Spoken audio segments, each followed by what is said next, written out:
তো আমার Rajshahi medical college হাসপাতালে গত ২৪ ঘন্টায় ৬০ জন শিশু হামের উপসর্গ নিয়ে চিকিৎসা নিচ্ছেন। আর এই মৌসুমে মোট ৫৫ জন শিশুর চিকিৎসাধীন অবস্থা মৃত্যু হয়েছে। তবে আমরা গত কয়েকদিন যাবৎ দেখেছি হামের উপসর্গ নিয়ে কোনো শিশুর মৃত্যু হয়নি। হাসপাতাল কর্তৃপক্ষ বলছে যে তাদের যে ২০০ বেডের শিশু ওয়ার্ড রয়েছে সেখানেও হামের উপসর্গ নিয়ে ভর্তি হওয়া রোগীদের চিকিৎসা দেওয়া হচ্ছে। পাশাপাশি একটি আইসোলেশন ওয়ার্ড করা হয়েছে। তবে সেখানে জায়গার সংকুলন না হয় সাধারণ ওয়ার্ডের সাথে সাথে হামের উপসর্গ নিয়ে যারা ভর্তি হচ্ছেন তাদের চিকিৎসা দেওয়া হচ্ছে। তবে আমরা দেখেছি যে গত কিছুদিন যাবৎ ভর্তি হওয়া রোগীর সংখ্যা কিছুটা কমেছে। হাসপাতাল কর্তৃপক্ষ বলছে যে গত ২৪ ঘন্টা ৮ জন নতুন রোগী ভর্তি হয়েছে এবং ৬ জন রোগী সুস্থ হয়ে হাসপাতাল ছেড়েছে এবং এই এখন পর্যন্ত হাসপাতালে ভর্তি রয়েছেন ৬০ জন, তারা চিকিৎসা নিচ্ছেন। দেশের বিভিন্ন প্রান্ত থেকে তারা এসে হাসপাতালে চিকিৎসা নিচ্ছেন। তবে আলাদা আইসোলেশন ওয়ার্ড না থাকা সংক্রমণের ঝুঁকি বাড়ছে। পাশাপাশি হামের উপসর্গ নিয়ে চিকিৎসা নিতে আসা রোগীদের স্বজনরা জানিয়েছেন যে হামে আক্রান্ত হলে আরও বিভিন্ন ধরনের রোগে আক্রান্ত হচ্ছেন শিশুরা, ফলে চিকিৎসা ব্যয় প্রচুর পরিমাণ বেড়েছে।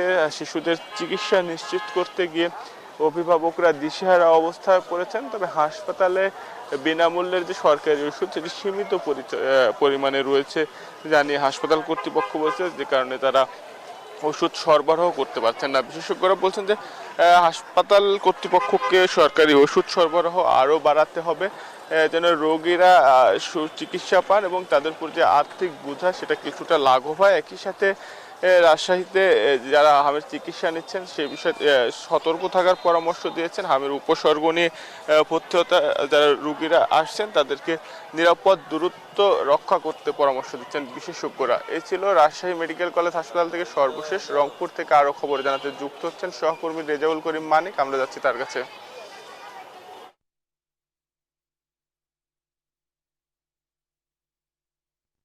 মুর্তজা, আপনি যেমনটি বলছিলেন রাজশাহীর কথা, আসলে রংপুর মেডিকেলেও কিন্তু হামে রোগী প্রতিদিনই বাড়ছে। গত রাতে তথ্য মতে আমাদেরকে যেটি বলা হয়েছে যে ৩৭ জন রোগী ভর্তি রয়েছে, কিন্তু গভীর রাতে কিন্তু আরও ৫ জন রোগী রংপুর মেডিকেল কলেজ হাসপাতালে ভর্তি হয়েছে। তারা কিন্তু আইসোলেশন ওয়ার্ডে জায়গা না পেয়ে মেঝেতে তারা ভর্তি হয়ে আছেন। আপনি এটি কিন্তু অত্যন্ত উদ্বেগজনক বলছেন অন্য অন্য অভিভাবকরা। তারা বলছেন যে হাম যেহেতু শ্বাসের রোগ, তাই কিন্তু আইসোলেশন ওয়ার্ড বাড়ানো প্রয়োজন। আর কিন্তু আমরা কথা বলেছি যে হাসপাতালের যিনি পরিচালক রয়েছেন ব্রিগেডিয়ার আশিকুর রহমান, তিনি আমাদেরকে বলেছেন যে অর্থাৎ ২টি ওয়ার্ড করা হয়েছে, তারপরে কিন্তু রোগী তীব্র গরমের কারণে প্রতিদিনই বাড়ছে। এই কারণেই অর্থাৎ আইসোলেশন ওয়ার্ড আরও বাড়ানো হবে বলে তিনি আমাদেরকে জানিয়েছেন। আরেকটি বিষয় আপনাদেরকে যদি বলি যে এখন পর্যন্ত অর্থাৎ হামের যে মৌসুম শুরু হয়েছে তখন থেকে রংপুর মেডিকেলে ৪০৪ জন রোগী ভর্তি হয়েছিল, এর মধ্যে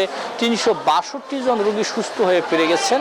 এটি কিন্তু আমাদেরকে জানিয়েছেন হাসপাতাল কর্তৃপক্ষ। আরেকটি বিষয় বলে রাখি যে এই হামের যে চিত্র, এটি কিন্তু আসলে রংপুর বিভাগের প্রতিটি জেলায় প্রতিদিনই কিন্তু এই হামের রোগী বাড়ছে।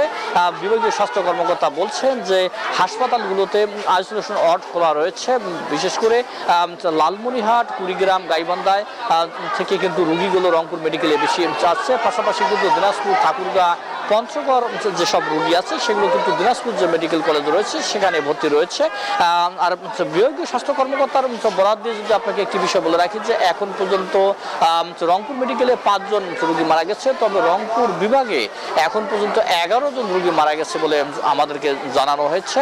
অর্থাৎ ৮ জেলায় ১১ জন মারা গেছে, এমনটি কিন্তু বলছেন বিভাগীয় যে স্বাস্থ্য সহকারী পরিচালক রয়েছেন ডাক্তার মিশকাতুল আহমেদ, তিনি এমনটাই কিন্তু আমাদেরকে বলেছেন। আরেকটি বিষয় বলে রাখি যে অর্থাৎ হামের যে ঔষধ সেটি কিন্তু অনেকটা সংকটের কথা বলছেন রোগীরা। তারা বলছেন যে সেবা তারা অনেক জায়গায় খুব ভালোভাবে পাচ্ছে না, এমনটা কিন্তু বানানো হয়েছে। এই ছিল আমার কাছে রংপুর থেকে হামের সর্বশেষ খবর।